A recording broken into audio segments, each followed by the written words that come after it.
Hi, today I'm running XIAOMI 12S Ultra and I'll show you how to edit notification panel shortcuts on this device.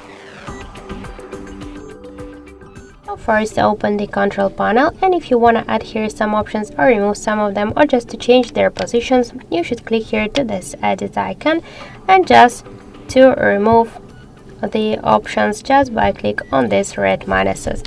If you want to add them to your panel, you should just click here to this green pluses. So by this way we can remove them and to add them to our panel. Then just to change the icon's positions, we should just hold the icon and drag it by this way. Tap to done to save the changes, and that's it. So thank you for watching, and if you find this video helpful, leave thumbs up and subscribe.